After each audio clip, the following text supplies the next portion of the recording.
পরিবেশ রক্ষা ও সামাজিক দায়বদ্ধতা থেকে ব্রাহ্মণবাড়িয়ার নবীনগর উপজেলার শ্যামনগর ইউনিয়নের নাসিরাবাদ এলাকায় পরিচ্ছন্নতা অভিযান পরিচালনা করা হয়েছে। বিস্তারিত থাকছে রুবেল ভুঁইয়ার তথ্য ও ভিডিও চিত্রে।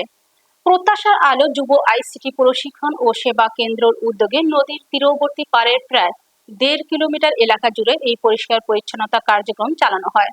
সংগঠনের সদস্যরা নদীর পাড়ে ছড়িয়ে ছিটিয়ে থাকা প্লাস্টিক, পলিথিন ও বিভিন্ন অপচনশীল বর্জ্য সংগ্রহ করে নির্দিষ্ট স্থানে অপসারণ করেন।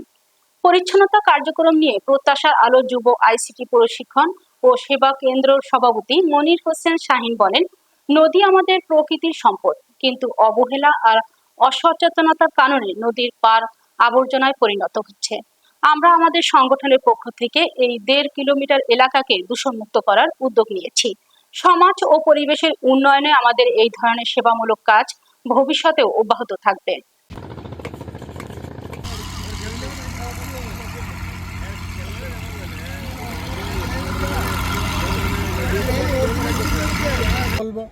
আমাদের এই মেঘনা নদীর প্রায় 10 বছর অতিবাহিত হয়ে চলছে।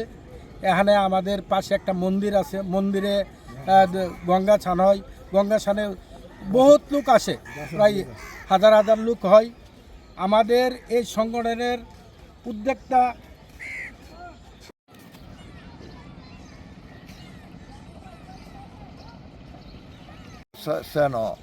বহুত হাজার হাজার হাজার হাজার লোক আইয়ে কেন এই জায়গাটা নোংরা বেশ করে চেয়ে রাখে, কেন একটা পরিবেশ করে সুন্দর করে চেয়ে রাখলে মানুষ খুব ভালোবাসে। আমাদের নাসিরাবাদ গ্রামে সুন্দর একটা পরিবেশ, নদীর পার ১.৫ কিলোমিটার জায়গা পরিষ্কার করছে।